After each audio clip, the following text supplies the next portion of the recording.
Baiklah, bismillahirrahmanirrahim. Assalamualaikum warahmatullahi wabarakatuh. Terima kasih kepada Mas Fian ya yang sudah membantu untuk mengkoordinasikan rekan-rekannya serta membantu untuk menyiapkan room kita pada siang hari ini. Sebelumnya saya mohon maaf ya kalau mungkin suara saya kurang jelas ya. Jadi kalau ada misalnya nih di belakang nanti ada suara saya putus-putus atau hilang sama sekali, nanti bisa disampaikan ya.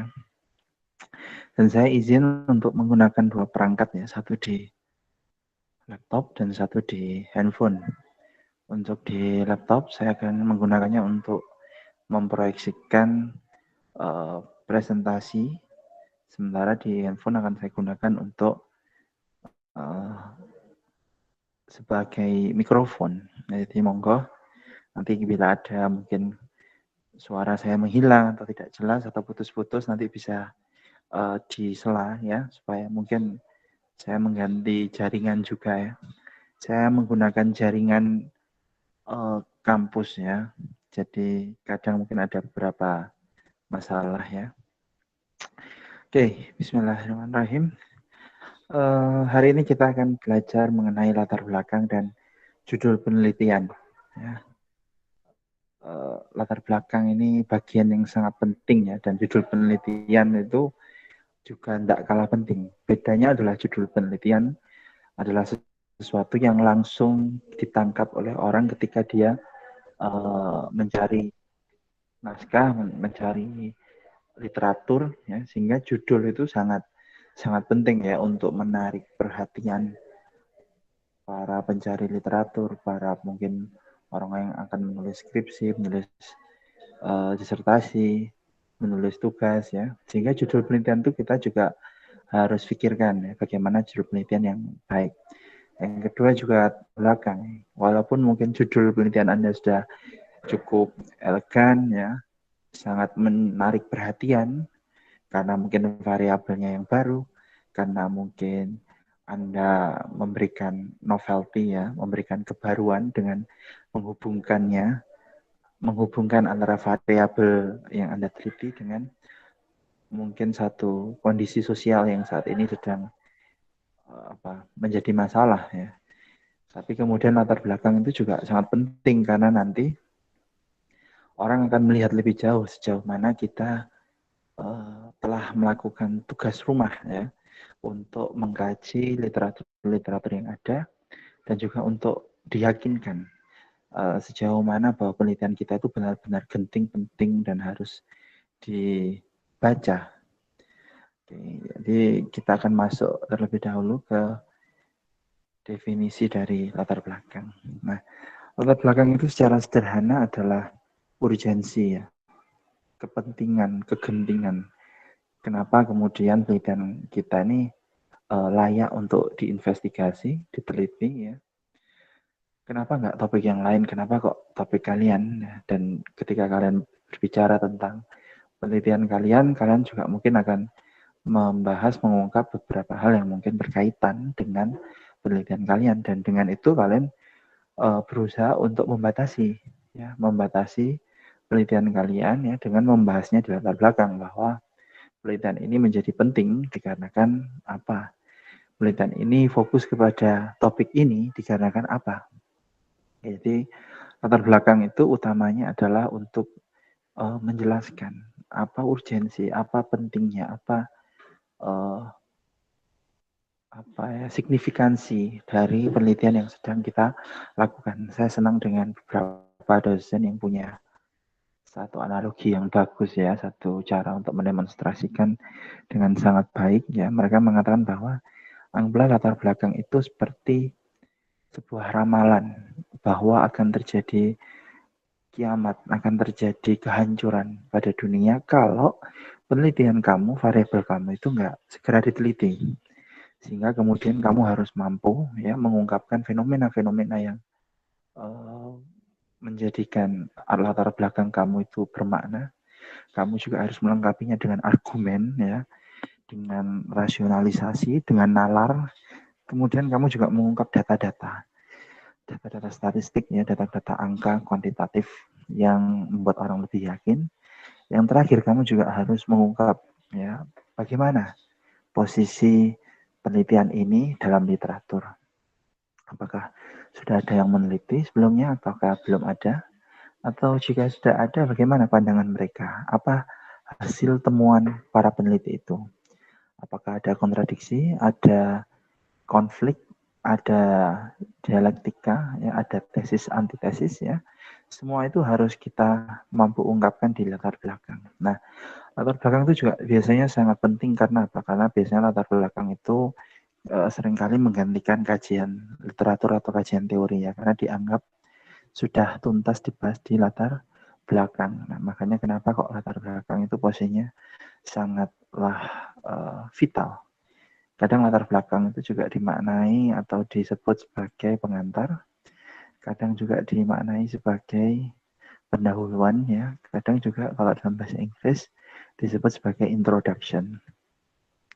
Mungkin bahasanya hanya seolah-olah mengantarkan ya, memperkenalkan, tapi sebenarnya introduction itu sesuatu yang membawa kita lebih dalam ke dalam penelitian itu. Ketika ibaratkan sebuah pintu masuk, pintunya itu tidak ada ya, seseorang akan enggan untuk masuk ke dalam menyelami topik penelitian yang sedang kita sajikan.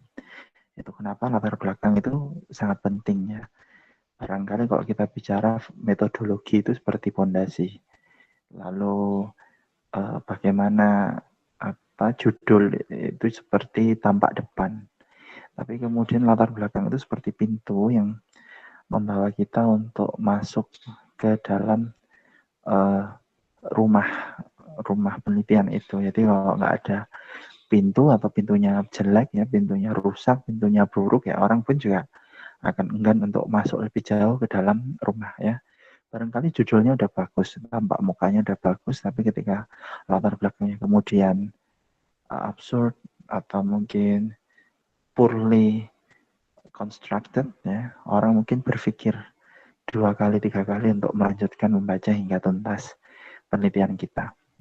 Dan latar belakang itu juga sekali lagi menunjukkan sejauh mana kita benar-benar paham dengan topik penelitian kita. Nah, jadi latar belakang ya menunjukkan betapa pentingnya, gentingnya, signifikansi dan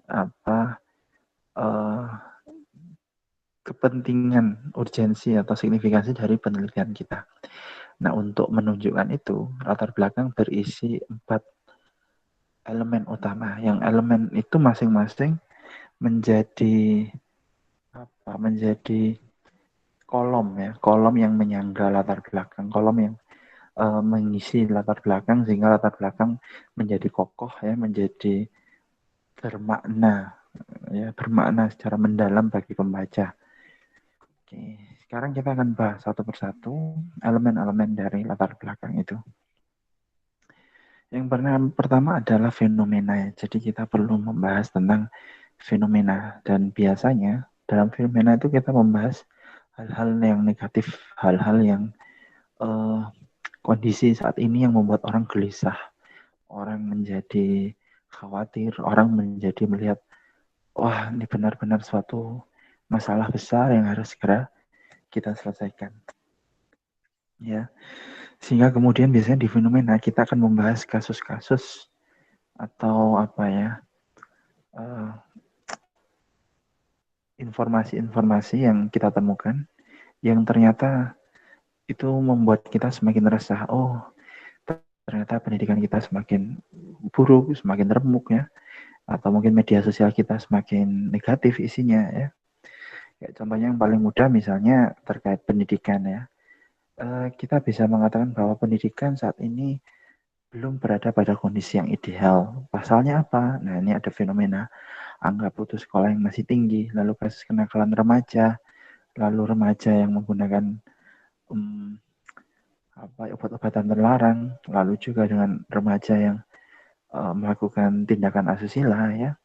Fenomena-fenomena itu kemudian membantu kita untuk menyimpulkan bahwa kondisi pendidikan kita saat ini belum berada pada kondisi yang ideal. Itu misalnya satu contoh dalam konteks pendidikan. Dalam konteks yang lain kita bisa bilang bahwasanya media sosial kita masih berisi konten-konten yang negatif ya. Kita bisa menyatakan itu, mendukung itu dengan melihat ada fenomena nih. Apa fenomenanya? Bagaimana ada kasus-kasus para YouTuber, para konten kreator yang menghalalkan segala cara untuk mendapatkan subscribe, mendapatkan follow ya. Mulai dari saya klarifikasi, lalu ada yang memberikan bantuan ternyata isinya sampah. Atau yang terakhir itu mungkin tidak disengaja ya, dan mungkin lebih ke ketidakberuntungan ya. Tapi itu juga salah satu hal yang membuat kita merasa khawatir ya. Misalnya ada video salah satu selebritis ya, artis Indonesia yang diduga itu memang si artis tersebut ya. Dan di video itu kita lihat selama 18 detik ada adegan yang tidak pantas ya, dengan pakaian yang sangat minim. Dan kita jadi merasa jengah ya, ternyata belum selesai masalah video-video itu sangat mudah kita temukan ya di media sosial, entah di YouTube, di Twitter. Akses untuk menonton video itu, dan nggak menutup kemungkinan anak-anak kecil, anak SMP, anak SMA yang memiliki handphone ya dan tidak diawasi oleh orang tua secara ketat ya akan dengan sangat mudah mengakses video-video itu. Bahkan sekalipun misalnya tim K-popers, fans K-pop ya, fans K-pop kemudian mencoba membanjiri hashtag video-videonya itu agar tidak muncul atau tenggelam video-video itu. Tapi tetap aja kita merasa itu satu fakta yang nggak bisa dibantah bahwa ada video yang seperti itu yang kemudian viral ya. Dan itu kan juga bukan video yang pertama ya. Sebelumnya ada video yang lain, misalnya video dari Ariel ya dan Luna dan Jutari ya, sampai mereka kemudian Arielnya meringkuk di penjara. Jadi itu bisa kita bahas dahulu fenomena-fenomena apa yang negatif yang muncul yang disebabkan oleh misalnya kekurangan atau disebabkan oleh adanya kondisi yang tidak ideal, adanya kurangnya perhatian orang-orang ya, atau mungkin karena memang hal itu sudah berusaha untuk diatasi tapi nggak selesai-selesai ya. Artinya kita masih harus terus melihat itu sebagai masalah dan berusaha untuk mengatasi maupun mengantisipasi. Kita nggak bisa membiarkannya. Dan memang realitasnya kita bisa tahu banyak fenomena yang negatif yang dari tahun ke tahun tetap ada ya, yang nggak pernah selesai. Jadi masalah-masalah abadi yang nggak mungkin kita bilang pada satu titik, oh ini sudah tidak ada lagi masalah ini. Itu sama sekali kita nggak bisa sampai kepada kesimpulan seperti itu ya, sama sekali tidak mungkin. Pasti selalu ada lagi dan ada lagi. Belum lagi kalau kita tahu ada dark web ya, ada banyak sekali informasi data yang mungkin tidak diungkap ke publik yang lebih berbahaya lagi yang mungkin orang-orang nggak tahu. Nah, itu contoh misalnya terkait fenomena. Kemudian kita juga punya elemen lain dalam latar belakang yaitu argumen ya. Jadi argumen adalah suara kita, istilahnya pendapat kita yang kita rangkum ya, kita olah dalam kalimat yang kritis, kalimat yang argumentatif, yang meyakinkan.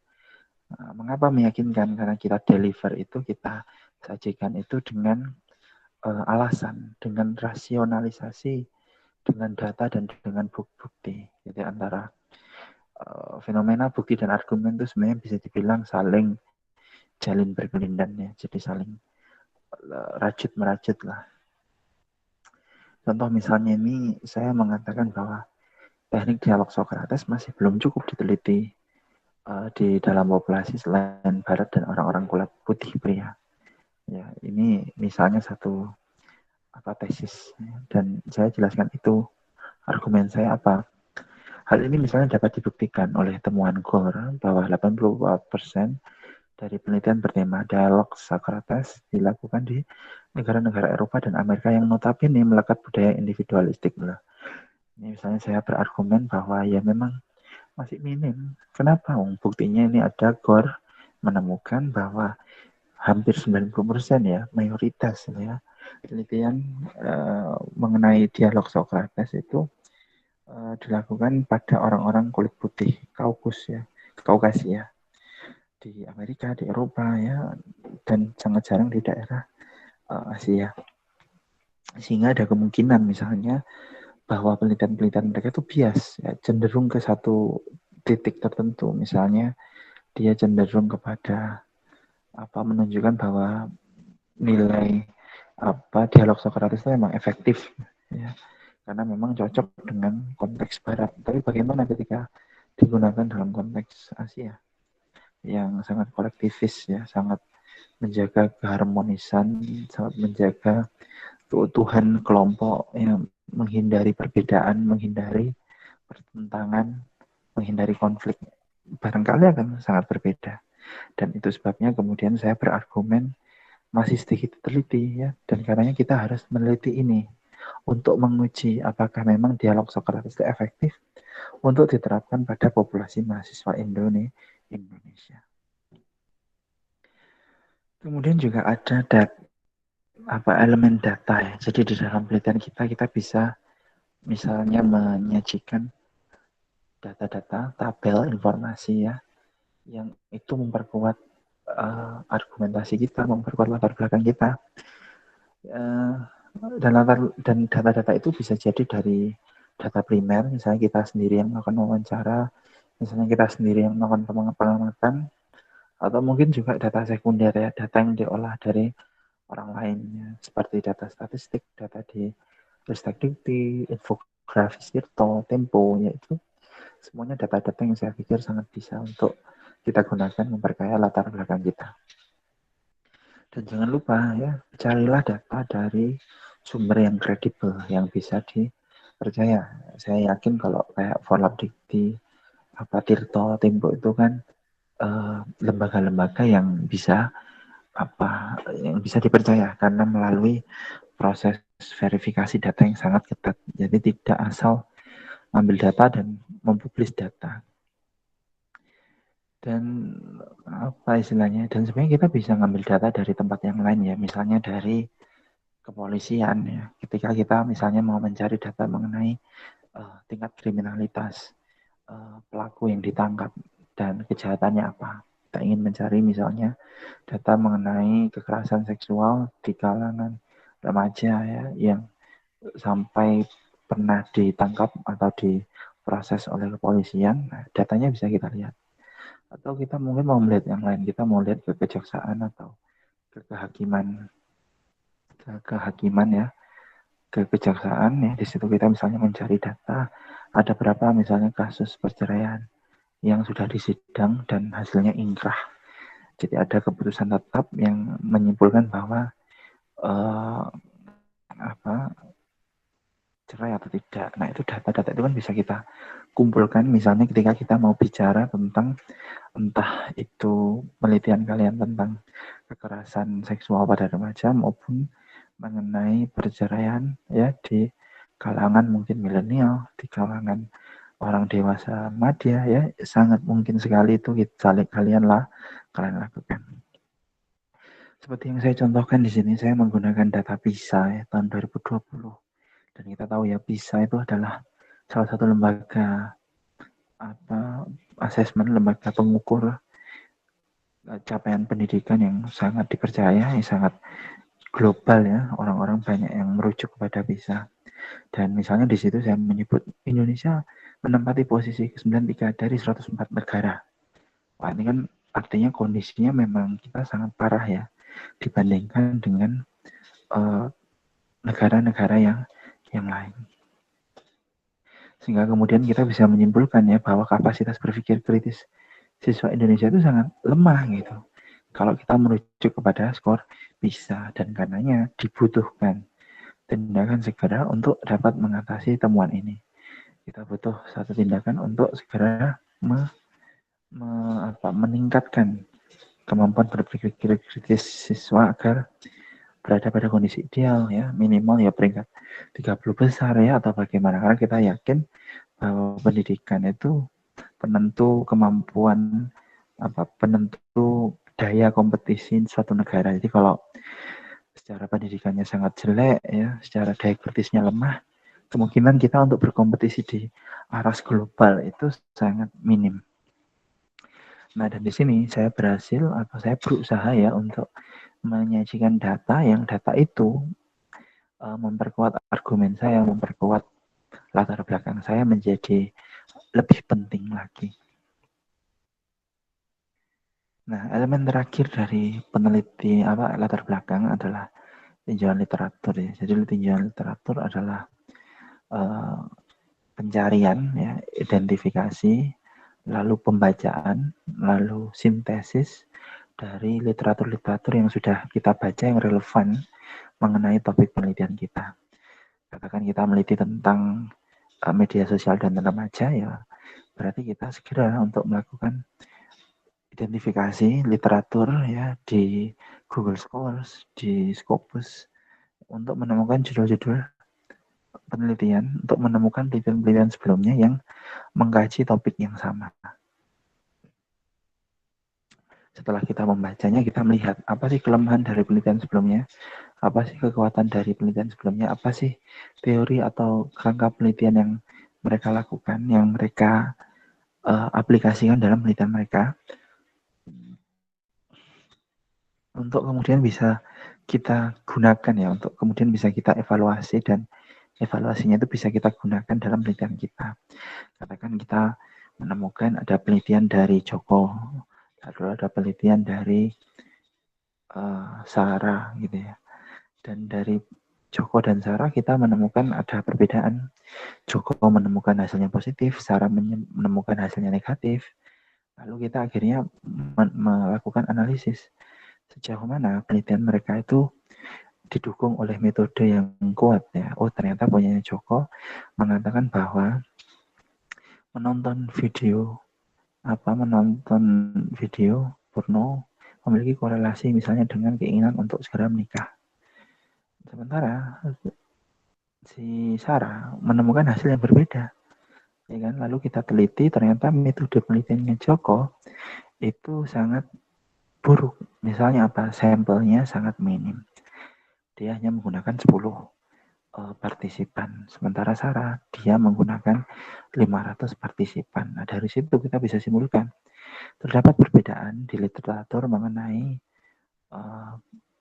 topik yang sedang kita teliti. Namun kita meyakini bahwa tidak ada pengaruh antara X dan Y ya, karena penelitian yang menyimpulkan demikian itu lebih kuat, lebih meyakinkan daripada penelitian yang berlawanan. Atau mungkin kita juga melihat adanya kesamaan di antara penelitian-penelitian itu. Seperti yang saya contohkan ya, ada dua penelitian yang sama-sama saling mendukung, mengatakan bahwa budaya itu ternyata mempengaruhi kemampuan berpikir kritis atau mempengaruhi kebiasaan seseorang untuk kritis. Seperti ini Oswald Bune 2018, dia menyebut bahwa siswa di Jepang itu sangat enggan untuk bertanya. Kenapa sangat enggan? Karena mereka khawatir ketika mereka bertanya, mereka menunjukkan bahwa guru mereka itu nggak kompeten dalam mengajar. Lah gimana siswanya nggak paham begitu kan? Sehingga seolah-olah pertanyaan dari siswa itu seperti sedang mempermalukan si guru. Itu sebabnya kemudian siswa-siswa sangat enggan untuk bertanya, karena kan di sana harga diri itu sangat tinggi ya. Orang misalnya ada satu kesalahan aja, dia di pemerintahan dia langsung mengundurkan diri dari satu jabatannya ya. Nah, kemudian juga misalnya ada lagi penelitian dari Mukhlis, dia menyebut bahwa di Indonesia guru itu cenderung jarang mengaplikasikan pendidikan kritis, dikarenakan mereka menilai ilmu itu sesuatu yang sakral ya. Ilmu itu sesuatu yang suci, nggak boleh dipertanyakan, dikritisi ya kan. Kalau ada yang bertanya, mengkritisi, itu berarti suatu tindakan yang kurang beradab, ya, kurang beragama lah, kurang menunjukkan dia punya nilai-nilai keagamaan yang baik. Nah, Dari sini kemudian kita bisa menyimpulkan bahwa budaya itu sangat berperan terhadap kemampuan berpikir kritis. Kalau kita memiliki budaya yang tidak mendukung orang untuk kritis, ya cenderung orang jadi nggak bisa berpikir kritis karena sehari-hari mereka disuguhkan dengan kehidupan yang melarang kritis. Sementara kalau kita menemukan masyarakat dalam budaya yang mendukung berpikir kritis, maka akan sangat dengan mudah kita menemukan orang-orang yang kritis juga. Karena sehari-harinya dia difasilitasi untuk berpikir secara kritis. Dia dibolehkan bertanya, dia dibolehkan berdebat, dia dibolehkan memiliki perbedaan pendapat, dia dibolehkan untuk menjadi unik, menjadi dirinya sendiri, ketimbang di tempat-tempat yang untuk menjadi untuk memiliki gagasan yang mandiri itu tidak boleh. Nah, itu contoh tinjauan literatur. Nah, jadi secara umum latar belakang tadi itu kita bisa simpulkan bahwa latar belakang berisi mengenai kegentingan ya. Mengapa penelitian kita itu penting untuk diteliti? Apa sih masalahnya? Apa yang harus kita lakukan untuk mengatasi masalah itu? Nah, dan kemudian ada 4 elemen yang utama dari latar belakang ya, dari mulai fenomena, dari mulai tinjauan literatur, dari mulai data ya, dan kemudian saya ingin membahas sedikit mengenai tips menulis ya, karena seringkali ketika kita membuat latar belakang kita itu tidak terlihat, tidak terasa meyakinkan ya, dikarenakan cara kita menulis yang kurang baik. Nah, tips menulis pertama yang ingin saya bagikan ya, yang harapannya nanti digunakan dalam proses pengerjaan tugas proposal ya. Yang pertama, coba pastikan kalian memiliki kalimat topik dalam setiap paragraf. Jadi setiap paragraf itu harus punya satu kalimat topik, dan isi dari paragraf itu harus linier, harus sejalan, harus bersesuaian dengan kalimat topik. Ya, tidak boleh dalam satu paragraf ada lebih dari satu kalimat topik. Agar apa? Agar paragraf kalian itu lebih sistematis, lebih tersusun secara baik ya, sehingga mudah untuk kalian kemudian menuliskan latar belakang yang orang-orang mengertinya juga dengan gampang. Karena apa? Karena kalian menuliskan latar belakang itu dengan susunan yang baik ya. Kalian pisahkan antara satu paragraf dengan paragraf yang lain sesuai dengan kalimat topik atau gagasan utamanya. Jangan sampai ada satu paragraf yang punya gagasan utama yang berbeda. Pasti kalian pernah ya menemukan ketika kalian mungkin membaca satu jurnal, satu tulisan, satu paragraf yang kemudian muter-muter kemana-mana, melenceng kemana-mana, yang bikin kalian bingung sebenarnya dia bahas apa sih gitu ya, atau sebenarnya kalian ini ngomong kemana kok dari A tiba-tiba ke B. Nah, itu contohnya kenapa kemudian kita perlu ada kalimat topik. Kalimat topik membantu kita untuk fokus kepada gagasan utama yang ada di penelitian kita. Contoh misalnya di sini saya menggunakan kalimat topik berbagai penelitian menunjukkan bahwa berpikir kritis sangat erat kaitannya dengan budaya. Artinya apa? Saya akan menjelaskan penelitian-penelitian yang membahas bahwa budaya berkaitan erat dengan daya kritis. Saya nggak akan membahas hal selain dua itu. Nah, jadi saya akan membahas misalnya Oswald-Boone dan juga Mukhlis ya, yang keduanya meneliti bagaimana hubungan antara budaya dengan berpikir kritis. Kemudian saya boleh jadi mengulangi lagi ya di akhir sebagai penegasan, sebagai penyimpulan ya, bahwasanya peran budaya terhadap kemampuan berpikir kritis sangatlah vital. Lalu saya jelaskan. Jadi ketika budaya mendukung, maka kemampuan berpikir kritis akan berkembang. Sementara sebaliknya, ketika kebudayaan kurang mendukung, budaya yang nggak mendukung, maka berpikir kritisnya juga akan sangat rendah. Nah, ini contoh kalimat topiknya. Jadi ada kalimat topik di awal yang kemudian menentukan isi sepenuhnya dari satu paragraf. Jangan sampai kita membuat paragraf yang nggak punya kalimat topik, ya pasti kita bingung mau nulis apa. Atau sebaliknya, kita punya kalimat topik tapi isi dari kalimat-kalimatnya dalam paragraf itu tidak membahas, tidak mengarah kepada gagasan utama atau kalimat topiknya. Oke, jadi itu saya harap di proposal teman-teman ya tidak ada kalimat-kalimat atau paragraf yang rumpang ya, yang tidak memiliki gagasan pokok. Nah, itu pasti akan sangat aneh terbacanya. Kemudian ada juga yang ingin saya bagikan adalah kata relatif ya. Jadi gunakanlah kata-kata yang menunjukkan bahwasanya kalian mungkin nggak yakin gitu. Makanya kalian gunakan kata-kata ini daripada kalian menggunakan kata yang meyakinkan kayak pasti, kayak faktanya. Nah, itu hal-hal yang mungkin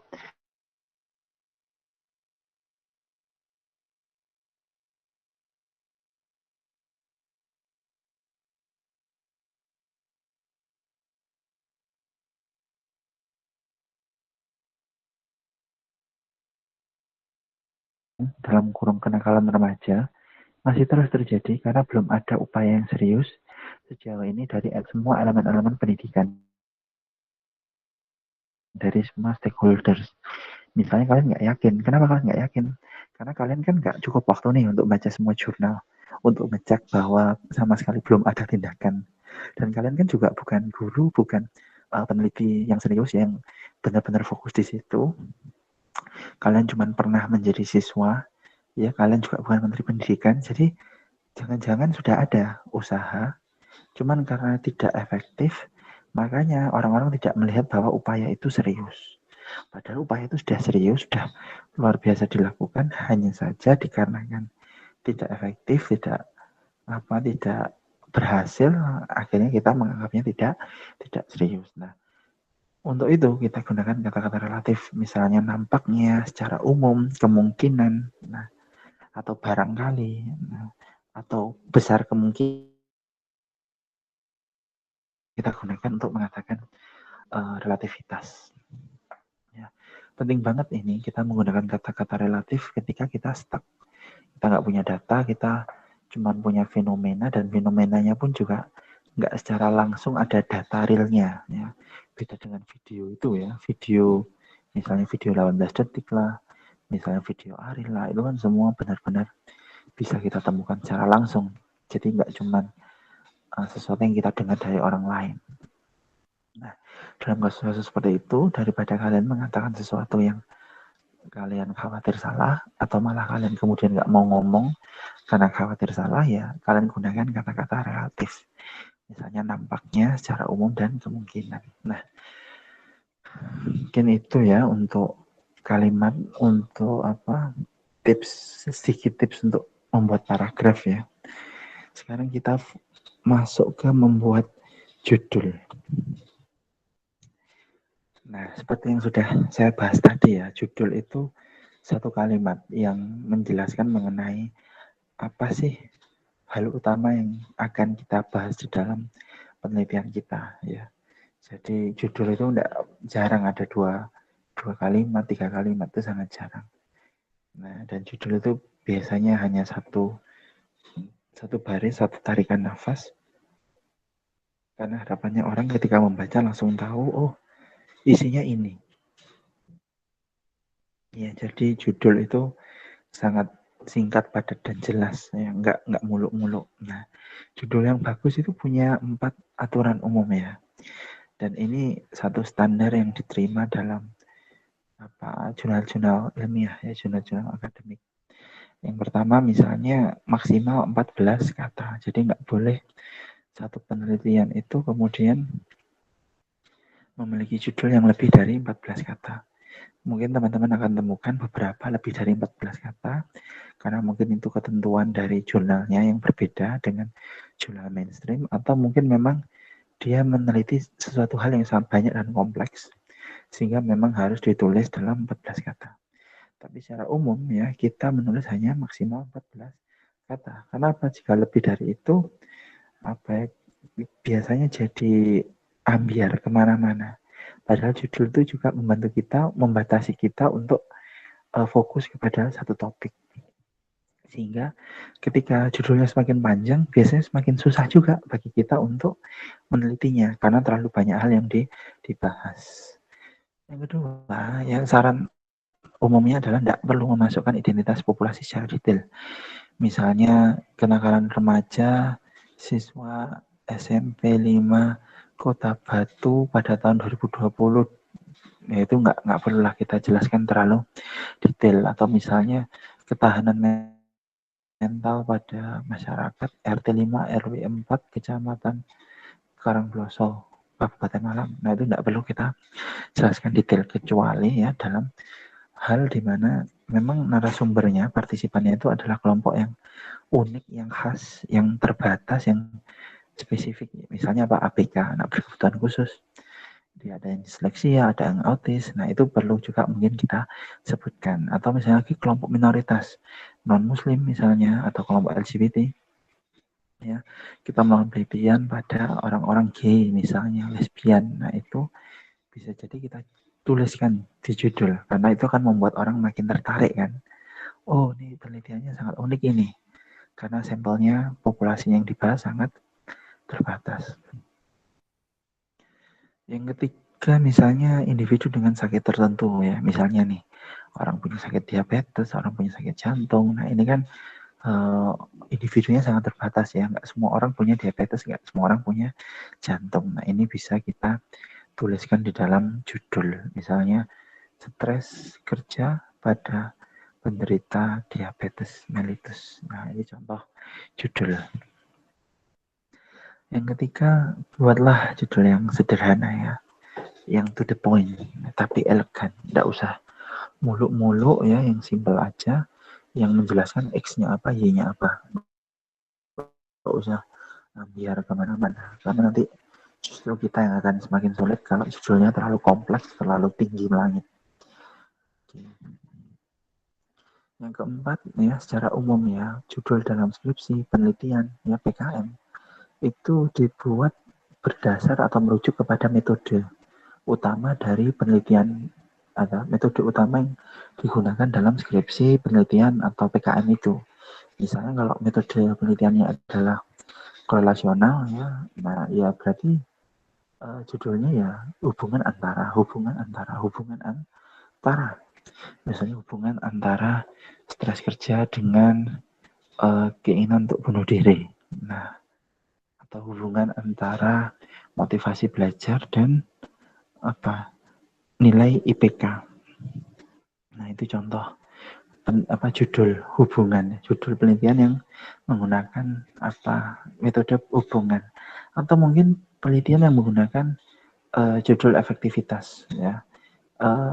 Efektivitas metode membaca Al-Quran untuk mengurangi loneliness, kesepian pada remaja. Nah, atau ada lagi judul meningkatkan kemampuan berpikir kritis mahasiswa dengan menggunakan metode problem based learning misalnya, seperti itu. Nah, itu contoh judul ya yang sebenarnya memang biasanya menggambarkan metode penelitian yang digunakan. Nah, ini contoh judul-judul yang dominan ya. Kalau korelasional, hubungan antara X dengan Y ya, hubungan antara X dan Y, atau mungkin Y dan Y titik dua, sebuah studi korelasional. Jadi contohnya misalnya hubungan antara motivasi berorganisasi dengan keinginan untuk keluar dari organisasi, atau misalnya motivasi berorganisasi dengan image organisasi titik dua, sebuah studi korelasi. Nah itu juga bisa. Atau juga misalnya judul eksperimen ya, pengaruh metode problem based learning terhadap kemampuan berpikir kritis pada siswa, mahasiswa, atau guru. Nah ini contoh judul. Atau mungkin metode meningkatkan kebahagiaan lansia melalui metode zikir, misalnya zikir jamaah. Nah itu contoh judul penelitian atau judul PKM ya. yang memang biasanya dominan ya judul-judul PKM, judul-judul penelitian psikologi itu di antara dua itu, korelasional ataupun eksperimen. Tapi yang mungkin bisa kita simpulkan ya, utamanya adalah dalam sebuah judul itu minimal ada 3 hal. Yang pertama, variabel X, ya, variabel independen, ya, variabel yang mempengaruhi. Lalu variabel Y, variabel yang dipengaruhi, variabel yang tergantung pada, gitu ya. Lalu ada N, ya, populasi. Ya, ini kadang-kadang ada populasinya. Sama sebenarnya yang paling penting itu bagaimana hubungan di antara keduanya, bagaimana sifat di antara keduanya. Kalau kita bilang efektivitas, lalu ada kata menurunkan, berarti kita percaya bahwa X memiliki kemampuan untuk mempengaruhi Y agar turun. Nah, kalau kita bicara pengaruh sebab akibat, ya berarti kita bicara eksperimen. Nah, kalau kita bicara soal hubungan, kita hanya melihat variasi nilai. Ketika A naik, B naik, A turun, B turun, ya. Tanpa kita tahu mana yang lebih dulu, tanpa kita bisa memastikan sebab akibat di antara keduanya. Nah, kita menggunakan judul hubungan antara. Kita menggunakan judul korelasional. Nah, jadi saya pikir ini sangat mudah ya untuk teman-teman nanti membuat judul PKM apa yang teman-teman tertarik. Nah, ini saya ada beberapa contoh judul ya. Nah, ini semuanya juga hampir sama. Ada X, ada Y, ada metode, ada sifat hubungannya. Misalnya peningkatan. Nah, ini jadi sifatnya adalah X mampu meningkatkan kemampuan berpikir analitik. Nah, ini yang disebut duluan adalah Y-nya, ya, independennya dulu, bukan X-nya.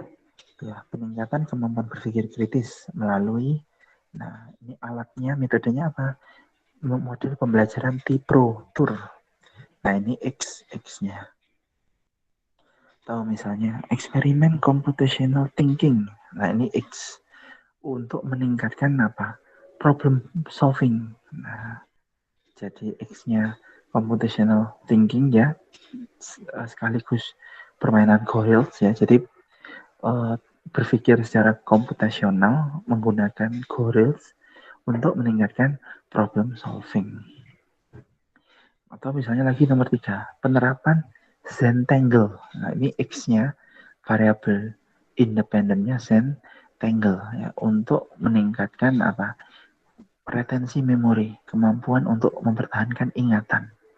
X-nya Zentangle, Y-nya memori. Ya. Keempat nih, pengaruh Hailulah. Jadi Hailulah itu X ya, tidur pagi setelah salat subuh terhadap tingkat stres mahasiswa sebagai Y. Nah, lalu 5 ada misalnya apa nih? Cognitive behavioral therapy untuk meningkatkan kesadaran orientasi seksual pada lesbi, gay, bisex, and transgender. Nah, ini jadi apa? X-nya itu cognitive behavioral therapy ya. Variabel independennya cognitive behavioral therapy CBT. Y-nya kesadaran orientasi seksual ya, Y-nya. Lalu populasinya adalah LGBT. Nah, ini kemungkinan disebut karena dianggap menarik ya kalau kita menyebut populasinya. Dan juga mungkin judul-judul yang lainnya yang teman-teman akan sangat mudah sekali untuk mencoba membuat sendiri ya, mencoba membuat sendiri judulnya. Nah, yang paling yang bisa kita tangkap misalnya dari sini adalah Y-nya itu biasanya masalah, Y-nya itu biasanya sesuatu yang belum baik, belum bagus, belum ideal. Contohnya apa? Y-nya di sini stres mahasiswa. Y-nya di sini retensi memori yang masih kecil ya. Misalnya lagi kemampuan berpikir analitik. Nah, ini kan juga masih kecil atau rendah sehingga perlu ditingkatkan. Nah, ini secara umum judul-judul PKM dan penelitian psikologi seperti itu. Ini ada saya beberapa ide ya untuk topik atau tema penelitian yang mungkin bisa teman-teman gunakan ya. Dan ini nggak harus ya, nggak mewajibkan harus seperti ini, tapi ini contoh aja. Misalnya kita punya judul mengenai pandemi COVID dan konspirasi. Nah, terus kita mikir, wah, COVID ini ternyata banyak orang percaya sebagai konspirasi, padahal kita misalnya secara pribadi meyakini bahwa COVID itu bukan konspirasi. Dan keyakinan orang-orang mengenai konspirasinya COVID menyebabkan orang-orang jadi nggak peduli untuk menegakkan protokol kesehatan. Akhirnya angka penderita COVID nggak turun-turun ya, meningkat terus. Nah, karena itu kemudian kita mikir apa ya yang bisa kita lakukan.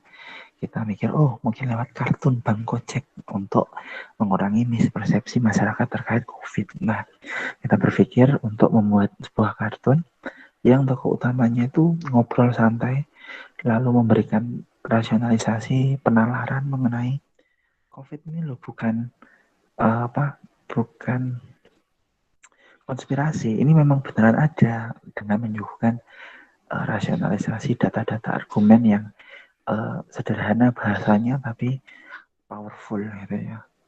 Nah itu contoh misalnya kartun Bang Gojek.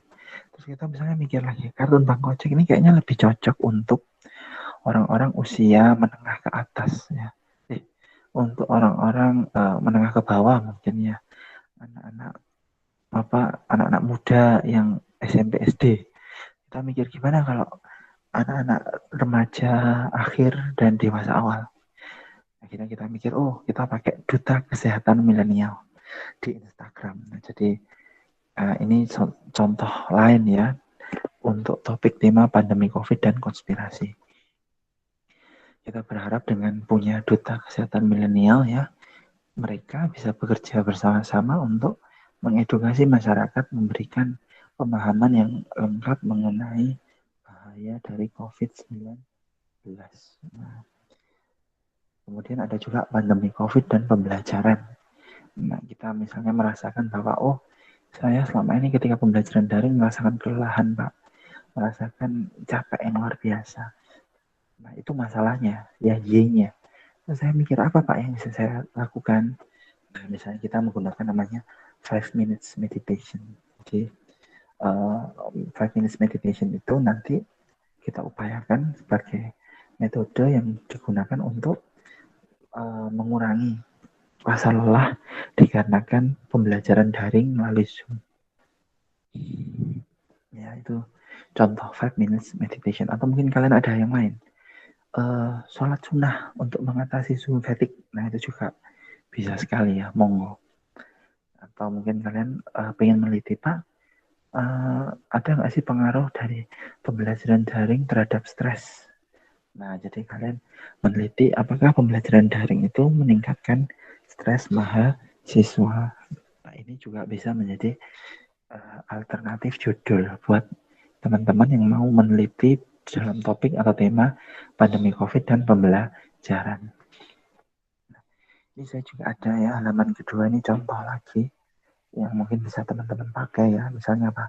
Pandemi COVID dan social relationship. Nah, misalnya ada judul Intolerance of Uncertainty dan keinginan untuk menyudahi hubungan romantis atau Intolerance of Uncertainty dan keinginan untuk bercerai. Nah, ini salah satu contoh judul PKM atau penelitian yang berada dalam topik atau tema pandemi COVID dan hubungan sosial, atau mungkin pengaruh pandemi COVID terhadap intensi untuk berselingkuh. Ya, dikarenakan COVID, orang-orang terjebak ya, yang dia pacaran akhirnya LDR, ya nggak bisa ketemuan, tapi kemudian di chat itu dia lebih mudah untuk berkomunikasi dengan pria atau wanita lain ya, dan kemudian juga ketika karena LDR dia sama sekali nggak bisa diawasi, dikontrol sama pasangannya. Akhirnya intensi untuk berselingkuhnya semakin tinggi. Nah, ini contoh judul yang masuk dalam topik tema pandemi COVID. Nah, mungkin itu ya beberapa hal terkait materi kita pada hari ini. Selanjutnya saya sudah membagikan tugas di ilmu di LMS ya. Mungkin untuk presentasi kita, untuk recordnya bisa kita matikan dulu sampai di sini ya.